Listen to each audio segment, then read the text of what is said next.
Wherever you go, whatever you do, throw a little at it. Omax, Vest and Briefs. June 18. Maharashtra மாநிலம் புனேவில் உள்ள லோஹகாட் கோட்டையின் உச்சியிலிருந்து கோடீஸ்வர குடும்பத்தைச் சேர்ந்த கேத்தன் அகர்வால் தள்ளிவிடப்பட்டு கொலை செய்யப்பட்டார். நாட்டையே உலுக்கிய இந்த கொலை வழக்கில் ஒவ்வொரு நாளும் ஒரு புதிய தகவல் வெளியாகி அதிர வைக்கிறது. இளம் ரியல் எஸ்டேட் அதிபரான கேத்தனுக்கும் சியா கோயல் என்ற 20 வயது பெண்ணுக்கும் நவம்பர் மாதம் திருமணம் நடைபெற இருந்தது. இதற்காக பல கோடி ரூபாய் செலவில் திருமண ஏற்பாடுகள் தடபுடலாக நடைபெற்று வந்தன.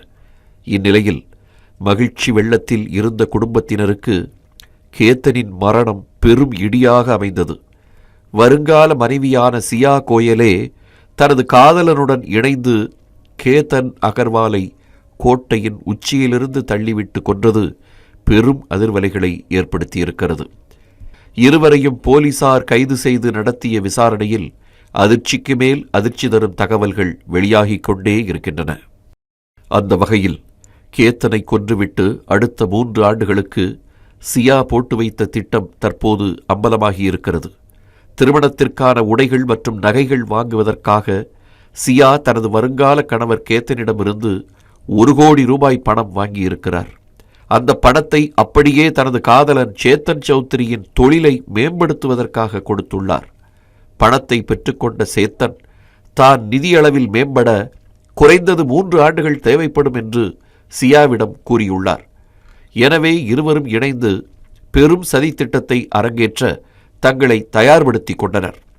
கேத்தன் அகர்வால் கொலை செய்யப்பட்ட பிறகு சந்தேகம் வராமல் இருக்க 3 ஆண்டுகளுக்கு திருமணம் செய்ய வேண்டாம் என்று இருவருக்குள்ளும் ஒப்பந்தம் ஏற்பட்டது. சேத்தன் பொருளாதார ரீதியாக பாதுகாப்பான நிலையை அடைந்து இந்த வழக்கு பொதுமக்களின் நினைவிலிருந்து மறைந்த பிறகு திருமணம் செய்ய திட்டமிட்டார்கள். கொலை நடந்தபோது சியா கோயல் சேத்தன் சௌத்ரி இடையே ஒரு சைகை உரையாடல் இருந்ததும் வெளிச்சத்திற்கு வந்திருக்கிறது. திட்டத்தின்படி சியா தண்ணீர் குடிக்கவோ அல்லது காலணியை சரி செய்யவோ கீழே அமர வேண்டும். இதுவே கொலைக்கான சைகை. சியா கீழே அமர்ந்தவுடன் சௌத்ரி பின்னால் வந்து எதிர்பாராத தருணத்தில் கேத்தனை தள்ளிவிட வேண்டும். கீழே விழும்போது சியாவை பிடிக்க முயன்றால் அவரும் பள்ளத்தாக்கில் விழுந்துவிடக்கூடும் என்று நினைத்து இந்த திட்டம் வகுக்கப்பட்டது. இந்த கொடூர சம்பவத்தை அரங்கேற்றும் வேளையில் தனது வருகையை மறைக்க சௌத்ரி பெரும் முன்னெச்சரிக்கை நடவடிக்கைகளை எடுத்திருந்தார். புனேயிலிருந்து சுமார் 90 கிலோமீட்டர் தொலைவில் உள்ள லோஹகாட் கோட்டைக்கு காரில் செல்லாமல் ஸ்கூட்டரில் சென்றிருக்கிறார்.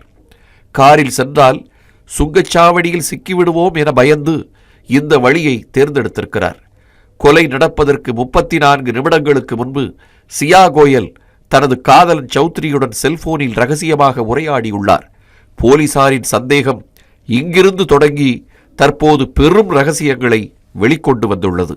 இந்த கொலை திட்டம் மே மாத இறுதியிலேயே இறுதி செய்யப்பட்டு ஜூன் 14ஆம் தேதியே அரங்கேற்றப்பட இருந்தது. ஆனால் கேத்தன் அகர்வால் ஒரு புதரை பிடித்து தப்பித்த நிலையில் அங்கே பாம்பு இருந்ததால் பயந்து தள்ளிவிட்டதாக ஒரு பொய்க்கதையை கூறி நம்ப வைத்திருக்கிறார் சியா. அவரது பொய் நாடகங்களின் சூழ்ச்சிகள் தெரியாமல் கேத்தன் வைத்த காதல் இறுதியில் அவருக்கே யமனாக மாறியிருக்கிறது. சினிமாவை மிஞ்சும் அளவிற்கு கேத்தன் அகர்வால் கொலை வழக்கில் உள்ள மர்மங்களின் முடிச்சுகள் ஒவ்வொன்றாக அவிழ்ந்து வருகின்றன. சியா கோயல், சேத்தன் சௌத்ரி இருவரின் மாஸ்டர் பிளானில் அடுத்து என்ன ரகசியங்கள் அடங்கி கிடக்கின்றன என்று போலீசார் தீவிர விசாரணை நடத்தி வருகிறார்கள்.